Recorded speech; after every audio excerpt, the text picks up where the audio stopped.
और अंतिम पाठ क्या चीज़ का पाठ है? परमात्मा का पाठ है। जहाँ विश्राम जहाँ जाकर के मिलता है, उस परमात्मा का पाठ जिस दिन मिल जाता है, उस परमात्मा के उस दिन से तुम हो जाते हो। और उसको भारतीय मनीषा ने क्या कहा है? उसी को विष्णु लोक कहा है, उसी को वैकुंठ कहा है, उसी को अमर लोक कहा, जहाँ संत लोक है। न्यूटन जर्नी ऑफ सोल, अभी पश्चिम का सबसे बड़ा वैज्ञानिक इस क्षेत्र का है डॉक्टर माइकल न्यूटन। उसकी अद्भुत उसकी खोज प्रकाशित हुई 3 वॉल्यूम्स में, जर्नी ऑफ सोल, दूसरा लाइफ बिटवीन लाइव्स, तीसरा डेस्टिनी ऑफ सोल, बल्कि लाइफ बिटवीन लाइव्स तीसरी किताब है। और तुम इसमें हजारों लोगों का अनुभव पढ़ोगे कि उन पर उन्होंने क्या हिप्नोसिस में जा कर के देखा है। और उसमें तुम देखोगे कि हर बार तुम धरती पर आए हो तो कुछ मिशन लेके आए, कुछ सीखने आए हो, और तुमको भेजा गया है और तुम्हारे पीछे मॉनिटरिंग पूरी चल रही है। हर व्यक्ति का स्पिरिट गाइड होता है जो तुमको प्रेरणा देता है, जो तुमको चौंकाता है, जो तुम्हारे भीतर विचार भेजता है। ऐसा कोई भी अभागा नहीं है जिसका स्पिरिट गाइड नहीं है। और जब तुम उसमें जाओगे महाजीवन प्रज्ञा में, तो अपने स्पिरिट गाइड को तुम पहचानोगे कि तुम्हारा ये स्पिरिट गाइड कौन है। तुम्हें आश्चर्य होगा कि तुम जो विचार करते हो, अब तुमने सोचा कि चलें आज सत्संग में चलें, आप तो यही सोच रहे होगे कि मेरा डिसीजन है, मैं आया हूं, लेकिन शायद आपको पता नहीं है कि आपके स्पिरिट गाइड ने आपको प्रेरित किया है यहाँ आने के लिए। ऐसा ये खेल 9/10 जो हम विचार करते हैं, जो निर्णय लेते हैं, जैसे आइसबर्ग का टिप ऑफ द आइसबर्ग केवल पानी के ऊपर दिखता है और 9/10 हिस्सा पानी के नीचे रहता है। ऐसे ही जो हमारे भीतर जो निर्णय होता है, जो विचार चलता है, उसमें 9/10 करीब करीब मॉनिटर्ड होता है। कबीर साहब कहते हैं, कोई न जम से बाँचिया नाम बिना धर खाए, और जे जन बिरही नाम के ताको देख डराए। जो ओंकार का, जो प्रभु का, परमात्मा का जो विरही होता है, जो उसको सीख करता है, जो उसको जानना चाहता है, जो उसको पाना चाहता है, जो उसके प्रेम में पड़ जाता है, उसका फिर ये मृत्यु का जो चक्र है उससे वो पार चला जाता है। तो निश्चित रूप से वहाँ से हम कहाँ आते हैं? फिर जीवलोक में यहाँ पर आते हैं। इसको कह सकते हो जीवलोक। पहले को कह सकते हो बीजात्मा, जो बीज लोक से आती है, और फिर स्पिरिट वर्ल्ड मृतात्मा, मृत्यु के बाद जहाँ जाते हैं, और फिर यहाँ को कह लो जीवात्मा। ये सब हम सब जीवात्मा के रूप में हैं, जो इनकारनेट करते हैं, जो आकार धारण करते हैं। यह लोक है। लेकिन यहाँ पर हम किस लिए आते हैं? हमको भेजा जाता है कुछ पाठ सीखने के लिए। घर से स्कूल क्यों भेजा जाता है? जाकर के कुछ पाठ सीखो। और लेकिन उस बंदे को क्या कहोगे जो स्कूल जाकर के पाठ नहीं सीख रहा है, बस ऐसे ही समय नष्ट कर रहा है? बहुत से विद्यार्थी होते हैं, माता पिता का पैसा तो ले लेते हैं, लेकिन वहाँ जाकर के कुछ से कुछ कर लेते हैं। बस ऐसे ही हम आते तो हैं कुछ पाठ सीखने के लिए, लेकिन यहाँ आकर के हम भूल जाते हैं कि हम कौन सा पाठ सीखने के लिए आए हैं। और ऐसे ही ऐसे क्षुद्र बातों में, कुछ पैसे कमाने में, कुछ यश कमाने में, कुछ अहंकार को पोषित करने में, बस ऐसे ही जिंदगी बीत जाती है। और असली जो मिशन है हमारा, बस वह मिशन भर उसकी याद नहीं आती है। जैसे सुग्रीव की कहानी तो आप जानते हो कि सुग्रीव ने कहा कि आप मेरी पत्नी को खोज दो, मेरी पत्नी को मुझे प्राप्त करा दो, तो मैं भी आपकी पत्नी की खोज में सहायता करूंगा। राम को उसने कहा। राम ने कहा कि चलो ठीक है, पहले तुम्हारी पत्नी को हम तुमसे मिला देते हैं। उन्होंने बाली का वध किया और फिर सुग्रीव को पत्नी को उसको सौंप दिया। सुग्रीव चला गया अपनी पत्नी को लेकर के, राजगद्दी पर बैठ गया और भूल ही गया राम के काज को। जिस काज के लिए राम ने उसको पत्नी से मिलाया, उसको राजपाट लौटाया, सुग्रीव जैसे ही गद्दी पर बैठा बस वो भूल गया। बस ऐसे ही हम सब सुग्रीव की तरह हैं। हम आए थे यहाँ कुछ जीवन के पाठ को सीखने के लिए, मगर यहाँ आकर के बस असली पाठ भूल गए और अपनी क्षुद्र बातों में सुग्रीव की तरह ऐसे ही भोगों में हम उलझ गए। जगजीवन साहब एक बड़े प्यारे संत हुए बरेली के, और कहते हैं जगजीवन साहब कि बौरे जामा पहिरे न जाना। ऐ पागल, तुमको ये शरीर का जामा, शरीर का कपड़ा पहनना नहीं आया? कोते असी और कहाँते आइस, कभी प्रश्न नहीं उठता कि तुम कौन हो, कहाँ से आए हो? और समूझी न देखसी ज्ञाना, इसको समझना भी नहीं चाहते हो, इसको देखना भी नहीं चाहते हो, इस ज्ञान में क्या तुम्हारी कोई उत्सुकता नहीं है?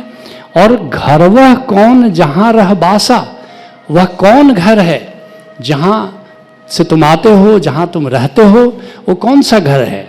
और तहां ते कियऊ पयाना, जहां से तुमने प्रस्थान किया और लौट करके भी फिर उसी घर को जाओगे, याद रखना, वहीं से आओगे। हाँ, एक बात और है, यहाँ अलग अलग विजिट करोगे अलग अलग, लेकिन लौट करके फिर वहीं जाना है, वहां से किसी और घर में नहीं जाना है। आत्मलोक में तुम्हारा घर फिक्स्ड है। कैसे फिक्स्ड है?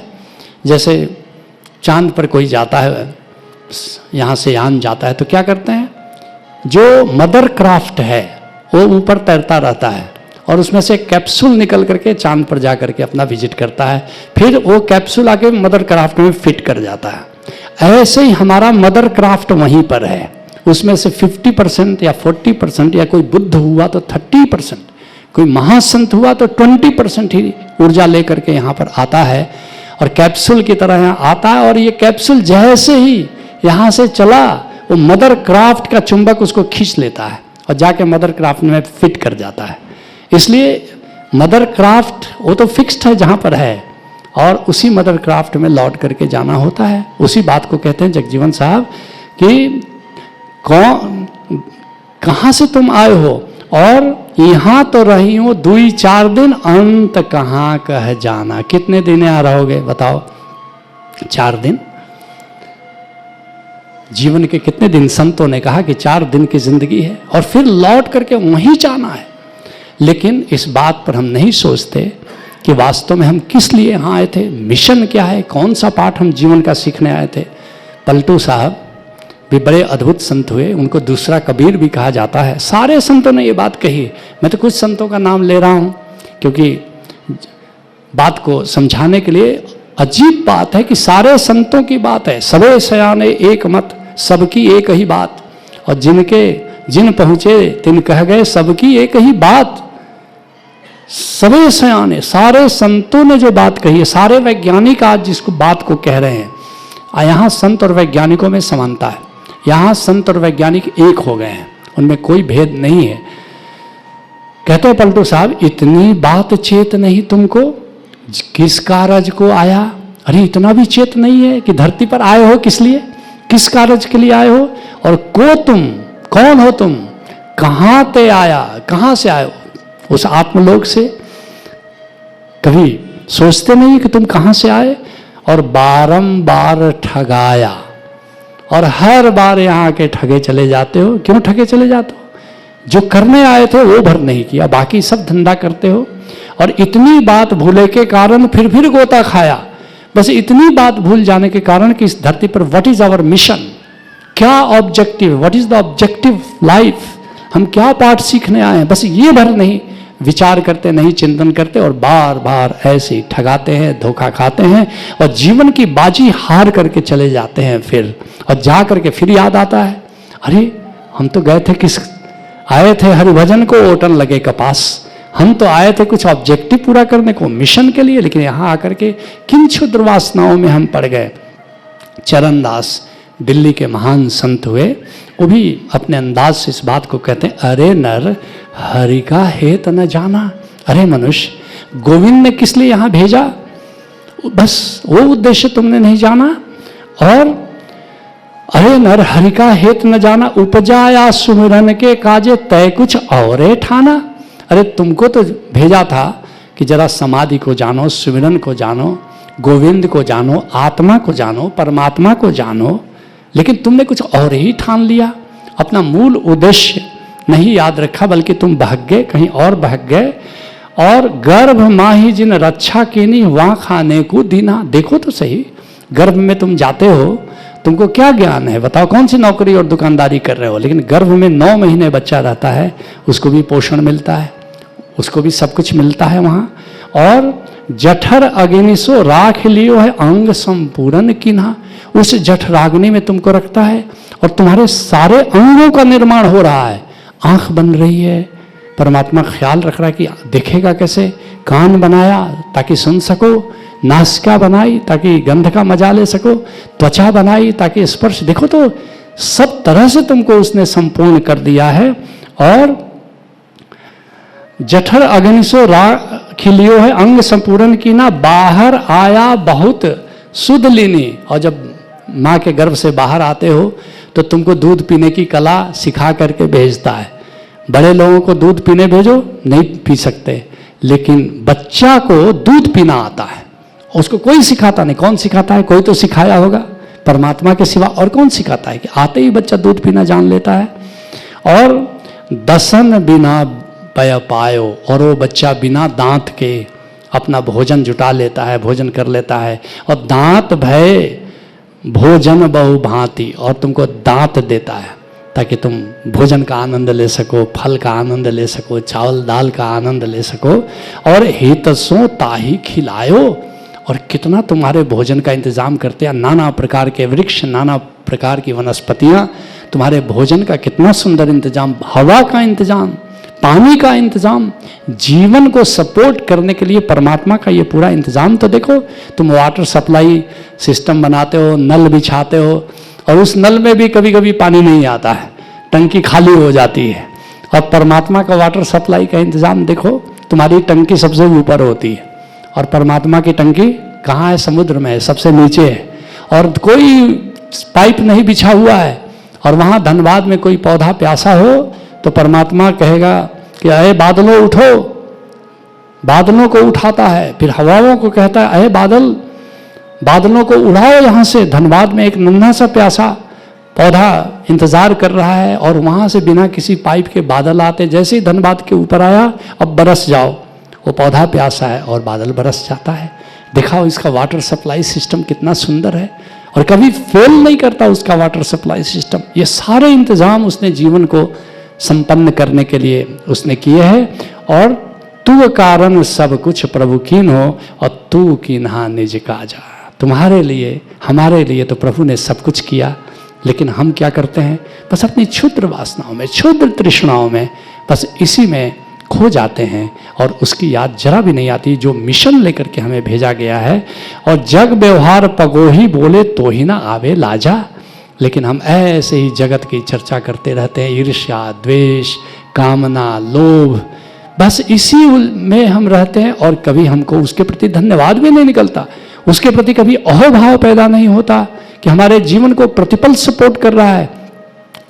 सच कहो तो सारी एसेंशियल जो व्यवस्था है, प्रणाली है, उसने अपने हाथों में रखा है। गैर एसेंशियल हमारे हाथों में छोड़ दिया है। भोजन अपना जुटाओ, नहीं भी भोजन 21 दिन तक करोगे तो मरोगे नहीं। लेकिन उससे ज़्यादा ज़रूरी पानी है, तो पानी सब जगह रखा, जहाँ गड्ढा खोदो, जहाँ कुआं खोदो, वहीं पानी है। इतनी पानी की व्यवस्था, इतनी नदियाँ उसने बहा रखी हैं कि जरा सा कोशिश करो तो पानी मिल जाएगा। सुलभ है, भोजन से ज़्यादा सुलभ पानी किया, क्योंकि पानी भोजन से ज़्यादा ज़रूरी है, और पानी से भी ज़्यादा ज़रूरी हवा है। इसलिए उसने क्या, जहाँ नाक रखो वहीं हवा है। हवा के लिए कहीं जाने की ज़रूरत नहीं, क्या इंतज़ाम है उसका। जहाँ, और जो एसेंशियल चीज़ें हैं वो तुम पर छोड़ा ही नहीं। सांस लेना ज़रूरी है, नहीं तो सो जाओगे और सांस का बटन ऑन ऑफ करना भूल जाओगे तो राम नाम सत्य है। इसलिए कहा नहीं, आदमी पर ये छोड़ देना, सांस लेना बड़ा खतरनाक है। और दिल का धड़कना अगर तुम्हारे ऊपर छोड़ देता कि कब धड़काओ, ऑन करो और स्विच, और कब ऑफ करो, तो कितने लोग राम नाम सत्य कर जाते। बिल्कुल उसने अपने ऊपर ये इंतजाम रखा है कि वो धड़काता चलता चलता चलता। जितनी भी एसेंशियल प्रणाली है उसकी बागडोर उसने स्वयं, जैसे प्रधानमंत्री क्या करता है, जितना एसेंशियल विभाग जो इम्पोर्टेंट होता है वो अपने पास रखता है, और गैर एसेंशियल वो किसी को दे देता है कि चलो अब तुम चलाओ, रेल चलाओ, चलेगी तो ठीक, ना चलेगी तो ठीक, कोई बात नहीं। जो एसेंशियल जो है वो बिल्कुल प्रधानमंत्री ऐसे अपने पास रखता है। ऐसे ही परमात्मा जो एसेंशियल है वो अपने पास रखता है। निश्चित यह जो जीवन का उद्देश्य क्या है, ये जीवन का पर्पस क्या है, ये पर्पस है कि हम उस असली पाठ को सीख लें जिसके बाद परम विश्राम मिल जाता है।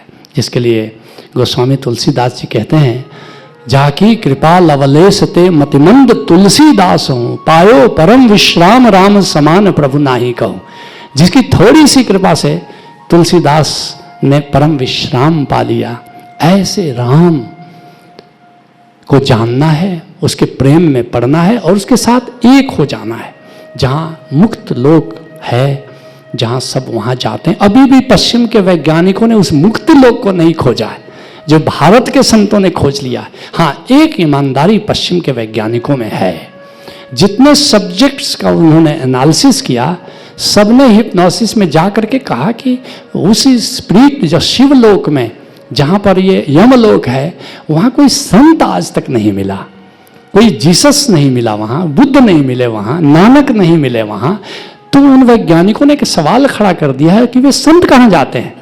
आज तक वहाँ पर किसी संत से मुलाकात नहीं हुई, बाकी सबसे मुलाकात हुई। वहाँ उनको भारतीय मने, अब कल वे खोज लेंगे। हमारी ओशोधारा ने खोज लिया है उसको, हमारे संतों ने खोज लिया है उसको कि स्पिरिट वर्ल्ड ही नहीं, एक तीसरा लोक है, वर्ल्ड ऑफ एनलाइटेंड सोल्स, संतों का लोक, संत लोक कहो, बैकुंठ लोक कहा है, अमर लोक कहा है हमारे संतों ने, मुक्त लोक कहो, जहाँ पर जब तुम जान लेते हो, गोविंद की लीला को जान लेते हो, तो फिर वहाँ मुक्त लोक में तुम जाते हो। और फिर ऐसा नहीं कि मुक्त लोक से नहीं आते हो, तब तुम सबक सीखने नहीं आते हो, तब यहाँ पर आनंद मनाने आते हो, यहाँ सिखाने आते हो, यहाँ अपना प्यार बांटने आते हो, यहाँ खेल करने आते हो, यहाँ रास में सम्मिलित होने आते हो। और यहाँ कोई शिष्य बन जाता है, कोई सदगुरु बन जाता है। ये खेल ऐसा जैसे कोई खेल में कोई कैप्टन बन गया, कोई बैक से खेल रहा है, कोई राइट इन से खेल रहा है, कोई फॉरवर्ड से खेल रहा है, कोई गोलकीपर से खेल रहा है। ऐसे ही कोई सीकर है, कोई मास्टर है, लेकिन कोई ज़रूरी नहीं है कभी सीकर मास्टर हो जाता है, कभी मास्टर सीकर हो जाता है। लेकिन लौट करके फिर उसी मुक्त लोक को तुम जाते हो, जिसका अधिष्ठाता विष्णु है, गवर्नर ऑफ एनलाइटेंड वर्ल्ड ऐसा कह सकते हो। वो तीसरा लोक है। वहीं जब चले जाते हो तो परम विश्राम हो जाता है। वहाँ से अब यांत्रिकता के कारण तुम यहाँ पर नहीं आते हो, वहाँ से तुम्हें गोविंद की ओर से फिर ड्यूटी लगती है कि अब बाकी बंदे भी जो यात्रा के क्रम में हैं, वो भी एक परम विश्राम को उपलब्ध हो जाएं, जहाँ से हम धरती को और भी आनंद कैसे फैले, और प्रेम कैसे फैले, और कैसे यहाँ रास फैले, और कैसे यहाँ उत्सव फैले।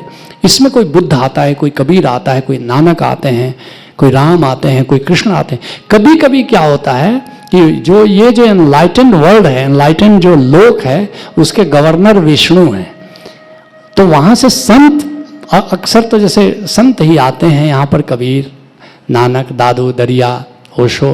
लेकिन कभी कभी वो गवर्नर खुद ही इनकारनेट कर जाता है, विष्णु खुद ही इनकारनेट कर जाते हैं कि चलो बहुत दिन हो गया, चलो इस बार खुद ही हम ही इनकारनेट कर जाते। और विष्णु जब जब इनकारनेट करते हैं, उसी का नाम अवतार है। कभी राम बन के आ गए, कभी कृष्ण बन करके आ गए, कभी बुद्ध बन करके आ गए। ये कौन है? वो इनकारनेट नहीं करते, लेकिन कभी कभी मौज आती। अगर इनकारनेट करने की स्वतंत्रता ना हो तो कैसी मुक्ति है?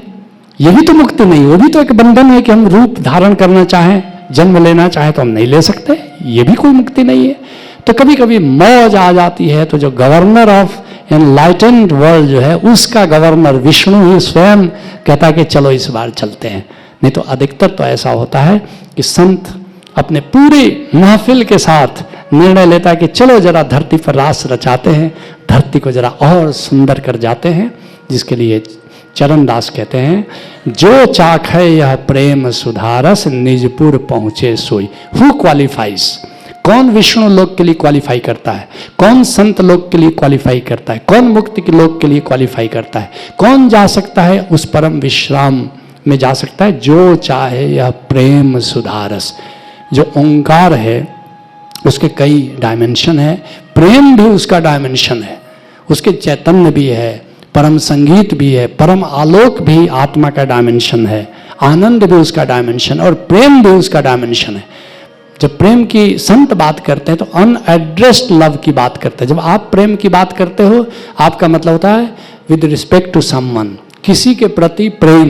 लेकिन संत जब प्रेम की बात करता है तो किसी के प्रति नहीं, कोई नहीं, बस प्रेम, अनएड्रेस्ड लव, शुद्ध प्रेम। वो प्रेममय होता है, जैसे फूल है, किसको लुटा रहा है सुगंध? वो सुगंधमय है, जो भी उसके पास जाएगा उसको महसूस करेगा। ऐसे ही संत का प्रेम फूल के सुगंध की तरह है, वो किसी के प्रति नहीं है, मगर जो भी उसके पास जाएगा उसको महसूस करता है। तो निश्चित उस प्रेम रूपी नाम को, नाम के प्रेम के आयाम को, किसी ने शिरडी के साईं बाबा को पूछा आप कौन हो? शिरडी के साईं बाबा ने कहा मैं शुद्ध प्रेम हूँ। उनके शिष्य हुए उपासनी महाराज, गांधी जी के गुरु। उपासनी महाराज से किसी ने पूछा आप कौन हो? उपासनी महाराज ने कहा मैं विशुद्ध प्रेम हूँ। उनके शिष्य मेहर बाबा हुए। मेहर बाबा से किसी ने पूछा आप कौन हो? मेहर बाबा ने कहा आई एम प्योर लव, मैं शुद्ध प्रेम हूँ। ऐसे ही जब तुम मुक्त हो जाते हो तो तुम भी कहते हो कि आई एम प्योर लव, मैं विशुद्ध प्रेम हूँ। अब किसी के प्रति तुम्हारा प्रेम आता जाता नहीं है, तुम्हारा प्रेम भी विश्राम की स्थिति को पा गया है। वो है, जो भी पास जाता है फूल की खुशबू की तरह उसको महसूस करता है। उसी बात की ओर चरणदास कहते हैं जो चाखे यह प्रेम सुधारस, आत्मा के प्रेम रूप का जो अमृत चख लेता है निजपुर पहुँचे सोई। जो ऐसे अनएड्रेस्ड शुद्ध प्रेम से भर जाता है वही अपने असली जो धाम, परम धाम भी संतों ने कहा है, उस अमर धाम में वही पहुंच पाता है। और अमर होए अमरा पद पावे, आवागमन न होई। बस उस अमर पद को प्राप्त कर लेता है। और फिर ये आवागमन नहीं होता कि यहाँ फिर स्पिरिट वर्ल्ड जाओ, स्पिरिट वर्ल्ड से फिर यहाँ आओ, धक्के खाते रहो। नहीं, एक बार उस प्रेम को जान लो। जैसे ओशो धारा में जब 12वीं समाधि में तुम आते हो, सहज समाधि में आते हो, वहाँ इस विशुद्ध प्रेम को जान पाते हो कि ये विशुद्ध प्रेम है क्या। उसी बात को इशारा करता, अमर होए अमरा पद पावे, आवागमन न होई। फिर तुम्हारा आवागमन नहीं होता है। और इसी बात को पलटू साहब ने बड़े प्यारे अंदाज में कहा, काल व्यापे नहीं अमर वह होएगा, आदि और अंत वह सदा जीवे रे। कभी मृत्यु उसको फिर नहीं सताती है, वो अमर हो जाता है। वो आदि अंत सदा ही वो परम जीवन को उपलब्ध हो जाता है। संत जन अमर हैं। कौन अमर है? संत अमर होते हैं। तुमको जानकर आश्चर्य होगा कि संत स्वेच्छा मृत्यु से जाता है।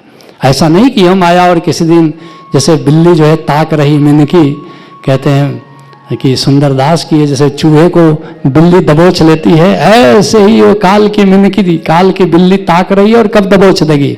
नहीं, संतों के पास ये काल की मिनकी नहीं आती है।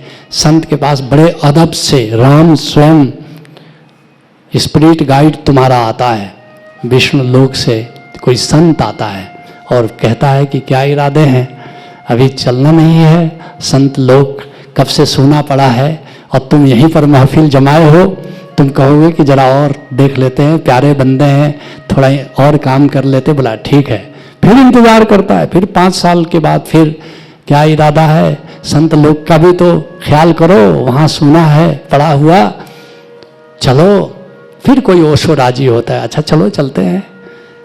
और तुम्हारी इच्छा से जब एक बार उस परम विश्राम को उपलब्ध हो जाओ तो ऐसे कालवश तुम नहीं विदा होते हो, अपनी स्वेच्छा से फिर तुम वहाँ पर विदा होते हो। संत जन अमर हैं उसी हरि नाम से, उसी हरि नाम पर चित्त देवे रहे। उसी हरि नाम को जानकर, उसी हरि नाम के प्रेम में पढ़कर संत अमर हो जाते हैं। उसी से मुक्त लोक को वे प्रस्थान करते हैं। तुम भी उस हरि नाम को जिस दिन जान लोगे। और एक बात याद रखो, ज्ञान से परमात्मा जाना जाता है लेकिन प्रेम से परमात्मा हुआ जाता है। ये ओशो की बड़ी प्यारी बात मैं तुमसे शेयर करना चाहता हूँ। ज्ञान से परमात्मा जाना जाता है लेकिन परमात्मा को जानना बड़ी बात नहीं है, परमात्मा होना बड़ी बात है। प्रेम से परमात्मा हुआ जाता है। क्यों? ज्ञान में थोड़ी डिस्टेंस रह जाती है, थोड़ी दूरी रह जाती है, लेकिन जिसको तुम प्रेम करते हो उसमें और तुम्हारे बीच कोई दूरी नहीं रह जाती, तुम वही हो जाते हो। और जिस दिन उस प्रेम से भरकर, इसलिए पहली बात जानो उसको, गोविंद को जानो, उस ओंकार स्वरूप को जानो। जैसे अभी यहाँ जो मित्र आए हैं 9 दिन के कार्यक्रम में, और आज उन्होंने उस गोविंद को जाना, उस नाम को जाना।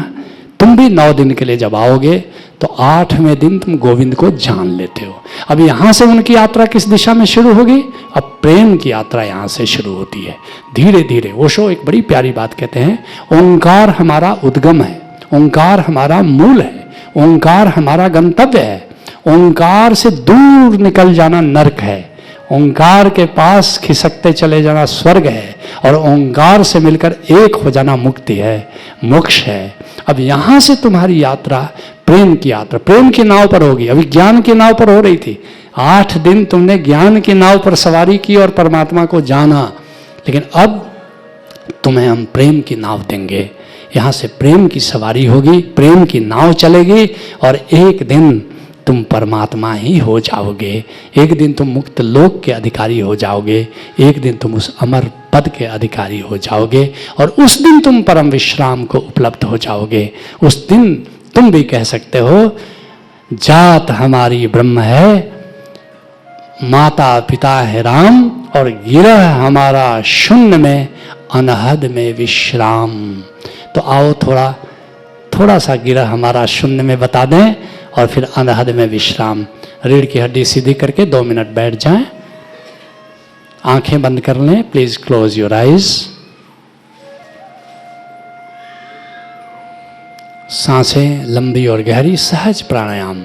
सहज प्राणायाम का अर्थ हुआ खूब लंबी और गहरी सांस लें। सामान्यतः हम 1 मिनट में 15 से 20 बार सांस लेते हैं, लेकिन केवल 5 से 7 बार सांस लेना सहज प्राणायाम है।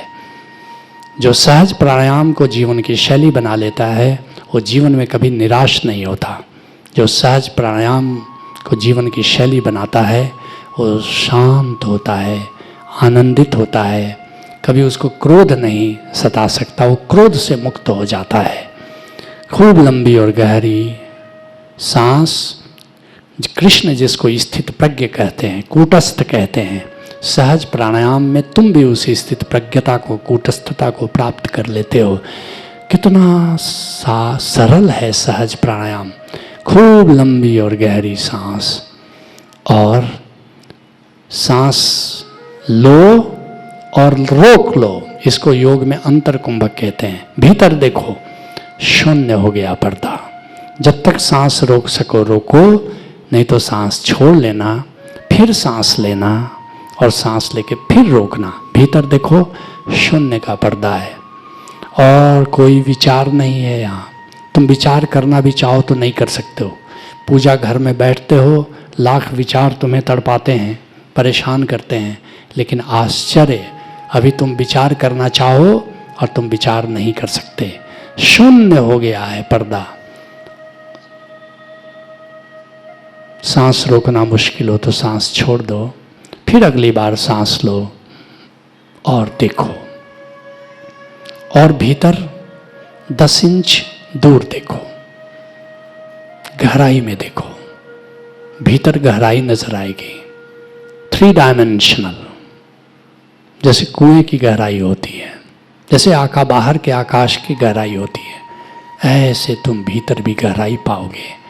आश्चर्य कि वहाँ कोई विचार नहीं, वहाँ कोई आकार नहीं, वहाँ किसी के बारे में कोई विचार नहीं चल रहा। सांस रोके रहो और देखो, ये शून्य है, यही हमारा घर है, ये आकाश है जिसमें हमारा पंछी उड़ान भर सकता है।